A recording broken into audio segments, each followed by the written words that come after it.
Is your AC not working like mine? Well, in this video, we're gonna go over some of the components that you need to check out.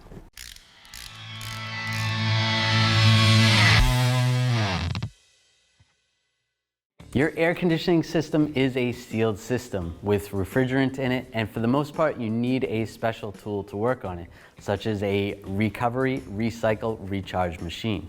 But there's some preliminary checks that you can do that could fix your AC that you don't need special tools for. Let's start from the front of the vehicle and work our way back. In the front, behind the grille on most vehicles, you're gonna have your condenser. It almost looks like a radiator, and most of the time it's right in front of the radiator. And you need these cooling fans to be nice and clean. You don't want to see any debris on here. If you see leaves in front of it, it's not going to get some good airflow, and that's going to cause the system to not work properly. How the condenser actually works is compressed refrigerant comes into the condenser, the air cools it off, and then the cooler refrigerant leaves the condenser.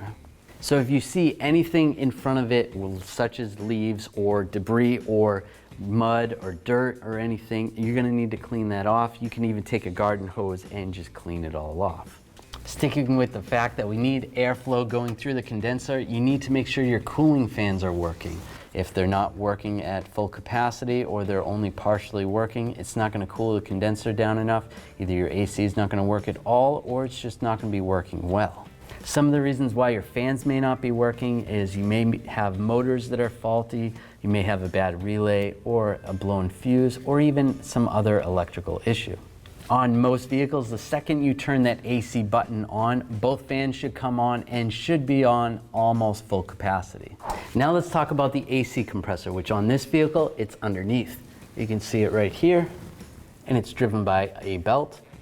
And it's what's gonna pump the refrigerant through the system. The belt is gonna spin the pulley, and when the clutch is engaged, it engages the compressor, and that's what's gonna compress the refrigerant and push it through the system. Now, if the belt fell off, like this one, then the compressor is not gonna be able to do its job. So that could actually be one of your problems, where you have to either replace the belt. A lot of times if there's a idler or a tensioner pulley, sometimes those will seize up and they have to be replaced, and that's what's gonna cause the belt to pop off. If the belt that goes around the compressor pulley is okay and it seems normal, and you're activating the AC and you notice that the compressor clutch is kicking on and off rapidly, normally that's an indication that the refrigerant level is low.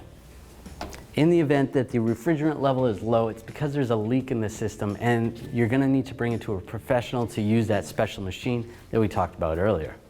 On this vehicle, you can see the AC compressor pretty good right here, and this is what makes up most of the AC system. You can see the lines and the hoses, and if you see any type of staining on the compressor or on any of these components where it looks like there's a potential oil leak, most likely that is from an actual refrigerant leak, and that's going to have to be addressed as well. Your refrigerant's going to be low. That needs to be repaired before you add any refrigerant to the system. And same with the condenser. If you see anything that looks like a stain, it's most likely a leak, especially down in the lower corner areas or even in the upper corner areas.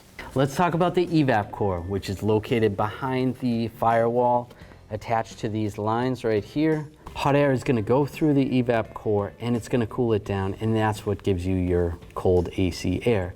If there's no flow, then you're not going to be able to cool that air down. It kind of works similar to a radiator. Some of the reasons why you may not have airflow is your cabin filter. If it's extremely dirty and plugged up, it's going to cause it to not flow as well. The AC is not going to work as good. If the evap core itself is plugged up with debris, whether it's leaves or pine needles or even pet hair, that's going to cause it to not flow as good. You may need to take a door off where the cabin filter goes and just get in there with a vacuum, or even take the blower motor out. You can pull the blower motor out, and on some vehicles you may be able to access a lot of area in there and just get in there with a vacuum. Also, while we're looking at the heating and air conditioning box, you want to check the drains. If the drains are plugged up, you're going to fill this up with water. You may notice some water dripping on your feet or in the carpet.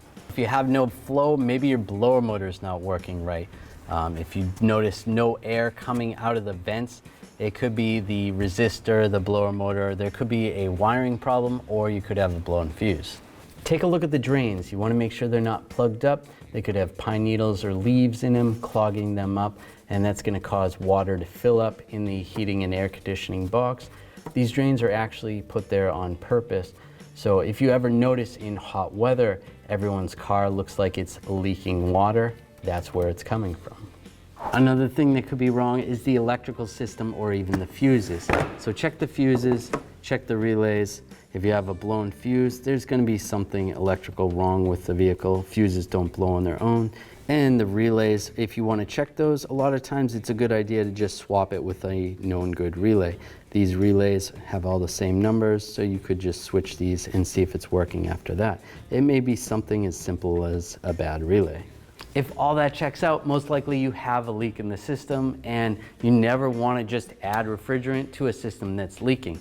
It's just going to leak out, you're wasting money. I hope this video helped you out. I hope it keeps you cool on those extremely hot days. If you enjoyed it, make sure you subscribe to our channel, ring the bell, turn on all notifications so you don't miss any of our videos.